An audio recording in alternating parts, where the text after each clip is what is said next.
بسم اللہ الرحمن الرحیم۔ ان پڑھ یا جاہل، ہندوستان میں ایک بڑے بزرگ گزرے ہیں جن کو لوگ منشی صاحب کہتے تھے۔ ایک مرتبہ ایک گاؤں سے گزر رہے تھے کہ گاؤں کے لوگ جمع ہیں اور سامنے کسی آدمی کا جنازہ رکھا ہے۔ منشی صاحب وہیں کھڑے ہو گئے۔ لوگوں نے کہا، منشی صاحب آپ جنازہ پڑھائیں۔ منشی صاحب نے کہا، میں نہیں پڑھاتا، گھر سے پیغام آیا کہ منشی صاحب ہی پڑھائیں گے۔ لوگوں نے اس آدمی کی بیوی سے پوچھا کہ منشی صاحب کا نام تم نے کیوں لیا؟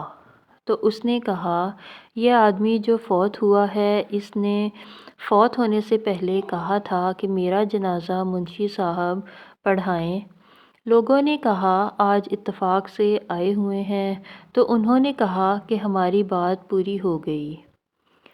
منشی صاحب نے جنازہ پڑھایا، اپنے ہاتھوں سے اس میت کو قبر میں اتارا، دفن کیا اور چلے گئے۔ جب دفتر میں پہنچے، جیب میں دیکھا تو ملازمت کا کارڈ غائب تھا۔ خیال آیا کہ جب میں نے اس بزرگ کو قبر میں اتارا تو وہ کارڈ بھی قبر میں گر گیا۔ ملازمت کا مسئلہ تھا۔ اسی وقت واپس آئے، گاؤں کے لوگوں کو جمع کیا اور کہا کہ انہیں ابھی دفن کیا ہے، میری ملازمت کا مسئلہ ہے، تھوڑا سا مٹی کو ہٹاؤ تاکہ میں اپنا کارڈ اٹھا لوں۔